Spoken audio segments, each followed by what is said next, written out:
The sun was already dipping low when the dust rose from the narrow dirt road, swirling in restless little spirals as the old pickup truck rattled closer to the small farmhouse.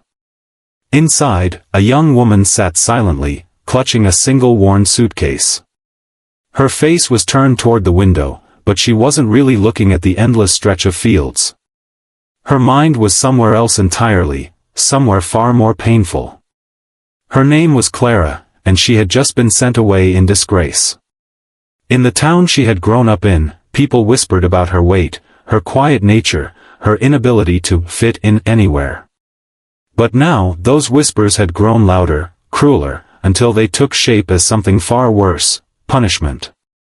She had been told she would live and work on the farm of a poor man she had never met, to learn humility and responsibility. No one mentioned that what they were truly doing was casting her out, making her someone else's burden. She didn't cry. She was far too used to holding it in. If you believe in kindness, second chances, and the power of compassion to change lives, please take a moment to like, comment, share, and subscribe to Kindness Corner. Your support helps us bring more inspiring stories like this one to life. When the truck stopped in front of the weathered wooden farmhouse, Clara slowly stepped out, her dress clinging slightly in the humid air. The man who greeted her wasn't what she expected. He was tall, broad-shouldered, with a deep tan that came from years under the sun.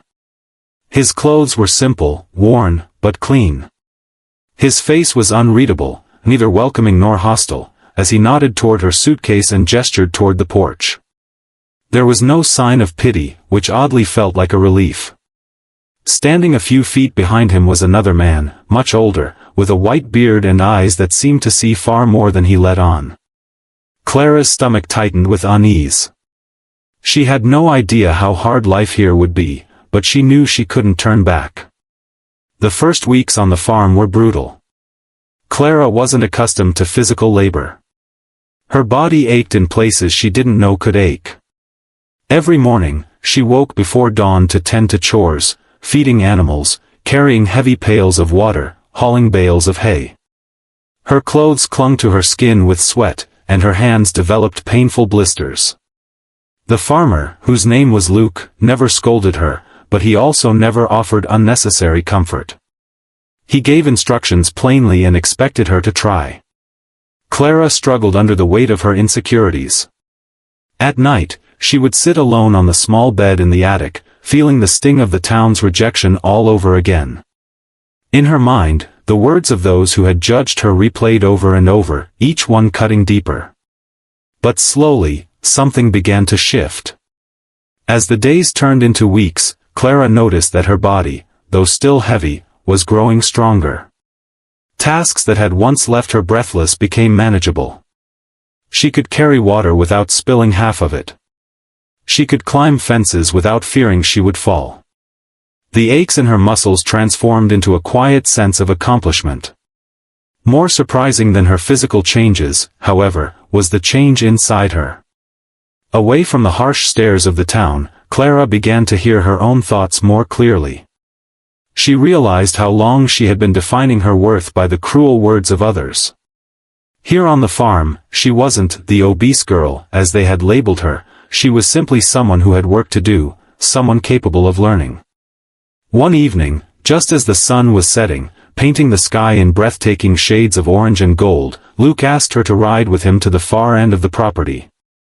Clara assumed they were going to check on fences or bring supplies. But as the truck rumbled over the dirt path, she noticed something unusual: the road kept going. And going. For miles, it seemed. Fields stretched out in every direction, vast and endless. She realized they had been driving for nearly an hour, and still they hadn't reached the end. Luke stopped the truck at a hilltop, where the view opened to reveal thousands of acres of land bathed in the fading light. Clara's breath caught in her throat. This wasn't just a farm, it was an empire of earth and sky. Luke watched her reaction carefully, but said nothing. Over the next few weeks, little pieces of the truth began to reveal themselves. The poor farmer she had been sent to was anything but poor. Luke owned thousands of acres, passed down through generations, yet he lived simply. He could have hired dozens of workers to manage it, but he chose to work alongside the few he trusted.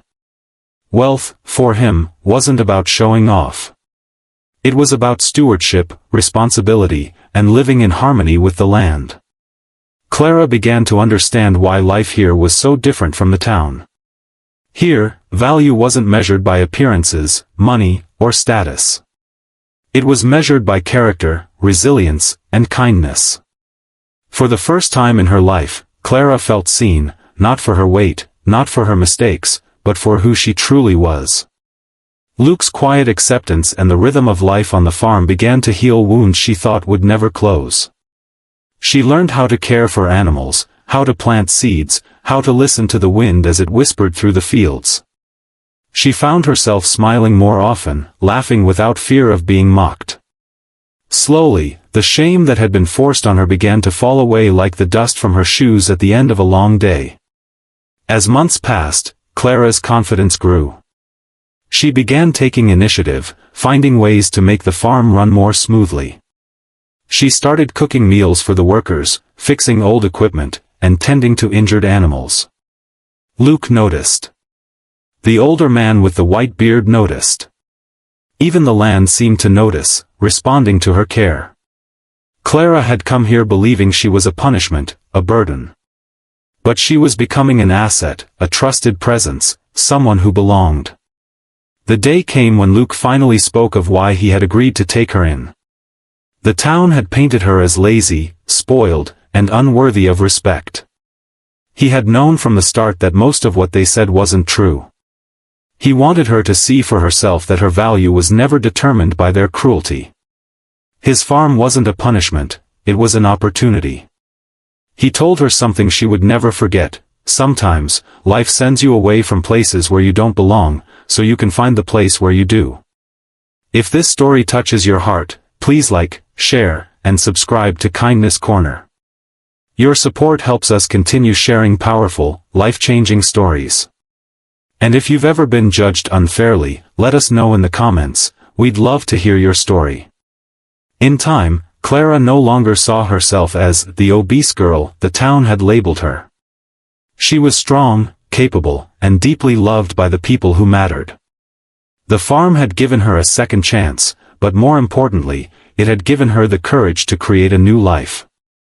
She knew she might still face judgment from the outside world, but it no longer had the power to define her. Standing on the same hilltop where she had first seen the thousands of acres, Clara realized something powerful. She hadn't just been sent here to be changed, she had been sent here to change everything, including herself. Special request to all our Kindness Corner viewers: if this story made you feel anything, hope, compassion, or even a spark of strength, please leave a comment below. Your words could inspire someone who needs it today.